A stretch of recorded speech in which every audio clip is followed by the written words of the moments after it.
నమస్తే, welcome to YOYO TV. Operation Kagar పేరిట కూడా సెంట్రల్ గవర్నమెంట్ ఆధ్వర్యంలో కర్రెగుట్టలో కూడా మావోయిస్టులను ఏరేస్తా ఉంది. సో మరి ఏదైతే ఆపరేషన్ కగార్ని ఆపేయాలని కూడా కొన్ని సంఘ నాయకులు కూడా చెప్తా ఉన్నారు. సో మాట్లాడే ప్రయత్నం చేద్దాం. సో నిన్న కూడా కేంద్ర మంత్రి బండి సంజయ్ కూడా కొన్ని అనుచిత వ్యాఖ్యలు చేయడం జరిగింది. సో మరి ఇదే అంశం మీద మాట్లాడదాం. మనతో పాటు మాట్లాడడానికి POW సంధ్యా మేడం గారు ఉన్నారు. మేడం, ఎట్లా సార్ ఈ ఆపరేషన్ కగార్ పేరిట కూడా మావోయిస్టులు అందరినీ కూడా అటు ఏరేస్తా ఉన్నారు. సో ఏంటి దాని మీద మీరు ఎట్లా స్పందిస్తారు?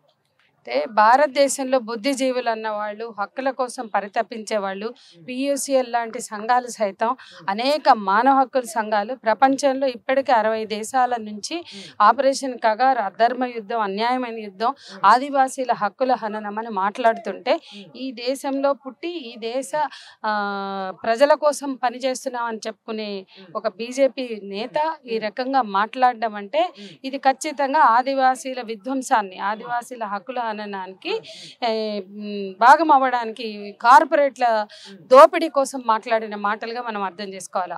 ఎప్పుడైతే ఆపరేషన్ కగార్ అని పేరు పెట్టారో అంటే అంతిమ యుద్ధం అంటే ఎవరు అంతిమ యుద్ధం అని పేరు పెడతారు? ఎవరికి అంతిమ యుద్ధం అని హామీ ఇవ్వదలుచుకున్నారు అంటే కార్పొరేట్లకి, బహుళ జాతి కంపెనీలకి, కార్పొరేట్లకి ఓపిక పట్టండి, వేచి ఉండండి, ఇప్పుడు మేము అంతిమ యుద్ధం చేస్తున్నాం ఆదివాసీల మీద, ఇక అప్పగించుతాం అడవులన్నీ మీకు వనరుల దోపిడీకి సర్వం సిద్ధం చేస్తున్నాం అని చెప్పడంలో భాగమే అంతిమ యుద్ధం అని మోడీ షాలు పేరు పెట్టడం. సో అమిత్ షా, మోడీలు ఏదైతే అంతిమ యుద్ధం అని పేరు పెట్టారో అది కొనసాగాలా, అది యుద్ధం అంతిమం అవ్వాలా, అక్కడున్న ఆదివాసీలని అణిచివేయాలా, అక్కడున్న మావోయిస్టులని వాళ్ళందరినీ కూడా చంపేసి ఈ అడవులన్నీ తీసుకెళ్ళి ఆ కార్పొరేట్లకు అప్పగించుతామని చెప్పడమే బండి సంజయ్. ఇవాళ ఉత్తర తెలంగాణలో ఓట్లేసి గెలిపించిన ఆదివాసీలు, ముఖ్యంగా ఆదిలాబాద్లో వాళ్ళకి అన్ని ఎంపీలు ఇచ్చి ఎమ్మెల్యేలు ఇచ్చిన ఆదివాసీలు ఆలోచించాలి. ఆపరేషన్ కగార్ని కొనసాగించమన్నా బండి సంజయ్కి కరీంనగర్లో ఓట్లు ఎందుకు వేశారో ప్రజలు, లేదా BJP పార్టీకి ఆదిలాబాద్లో ఉన్న గోండ్లు, అక్కడున్న గోండ్లు లేదా ఇటున్న కోయలు ఎందుకు ఓట్లు వేశారు? దేనికోసం? తమ జాతి బిడ్డల్ని చంపుతామని చెప్తున్న నేతలని లేదా ఆ పార్టీలని గెలిపించడం ఎంతవరకు సబబోగుడి వాళ్ళ ప్రతి ఒక్క ఆదివాసీ ఆలోచించాలా. మణిపూర్లో జాతుల మధ్య వైరం పెట్టి అక్కడ మణిపూర్ని మంటల్లో తగలబెట్టారు. వాళ్ళని నగ్నంగా రోడ్ల మీద నడిపించి మణిపూర్లో చేసినటువంటి దారుణాన్ని, ఘోరాన్ని మనం చూసాం. వాళ్ళు జాతుల మధ్య వైరం పెట్టిన మణిపూర్ని దహనం చేసిన అదే కార్పొరేట్ల దోపిడీ కోసం. ఇవాళ మధ్య భారతంలో ఛత్తీస్గఢ్, జార్ఖండ్, మొత్తం బస్తర్ ఇదంతా కూడా జరుగుతున్నటువంటి దాడులన్నీ కూడా నిన్న కర్రెగుట్ట కావచ్చు, అంతకుముందు బస్తర్, జార్ఖండ్, మరి ఛత్తీస్గఢ్ ఎక్కడైనా కావచ్చు, ఇది ఆదివాసీల వనరుల దోపిడీ మాత్రమే అనేది మనం అర్థం చేసుకోవాలా. ప్రపంచంలో ఇది కొత్త కాదు.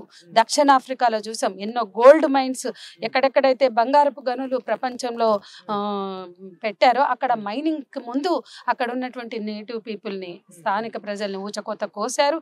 ఇదే ప్రతి చోట అభివృద్ధి నమూనా పేరుతో జరుగుతున్న హక్కుల హననం, ఇది ఆదివాసీల విధ్వంసం, అడవుల విధ్వంసం.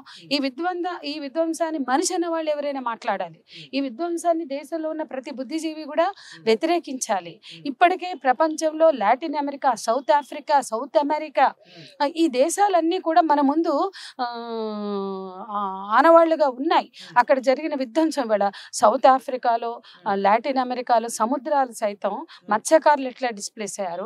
నేటివ్ పీపుల్ అమెరికాలో ఈ రోజు కూడా నేటివ్ పీపుల్ వాళ్ళు అప్పుడప్పుడు మాట్లాడుతూ ఉంటారు, అక్కడ పోరాటాలు చేస్తారు. వాళ్ళ ప్రజాప్రతినిధులు అక్కడ అమెరికన్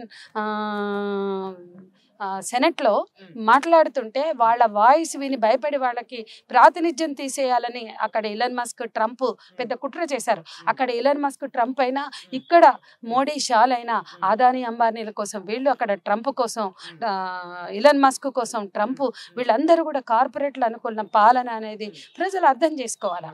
మీడియా కొంచెం స్పృహతో వ్యవహరించాలా, మీడియా జాగరూకతతో ఆలోచించాలా. ఆదివాసీల మీద యుద్ధం జరుగుతోంది.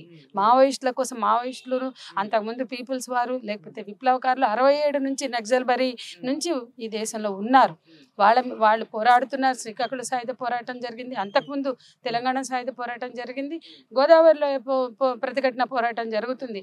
వాళ్ళ కోసం ఆదివాసీల మీద యుద్ధం చేయట్లేదు. గన్నులు పట్టుకున్న ప్రతి ఒక్కరిని కూడా ఏరేస్తాం, మావోయిస్టులు లేకుండా చేసేస్తామని కూడా మాట్లాడుతున్నారు. ఏంటంటే ఇట్లాంటి నిర్ణయం తీసుకోవడం పట్ల అంటే కారణం ఏముండొచ్చు అనుకుంటున్నారు? మావోయిజాన్ని ఎదుర్కోవాలంటే రాజకీయంగా ఎదుర్కోవాలి. సుప్రీంకోర్టే చెప్పింది మావోయిజం ఒక రాజకీయ సిద్ధాంతం కాబట్టి దాన్ని రాజకీయంగానే ఎదుర్కోవాలని. ఇప్పటికే ప్రపంచంలో అనేక దేశాల్లో మార్క్సిజం లెనినిజం మావో ఆలోచన విధానంతో పనిచేస్తున్నాయి. కానీ ప్రపంచంలో ప్రజాస్వామ్య దేశం అనుకుని చెప్పుకునే చోట ఆ సిద్ధాంతాన్ని ఎదుర్కోలేక అమాయకులైన ప్రజల మీద యుద్ధం చేస్తామని చెప్పడం అంటే అది అంతకన్నా అన్యాయం మరొకటి లేదు. అంటే ఇంత ఇవాళ గాజా మీద యుద్ధం జరుగుతుంటే చోద్యం చూస్తున్నటువంటి ప్రజలందరూ కూడా పాలస్తీనా గాజా మీద జరుగుతున్న దాడి ఎంత అమానవీయమైందో ఇవాళ మన మధ్య భారతంలో జరుగుతున్నది కూడా అంతే అమానవీయమైంది.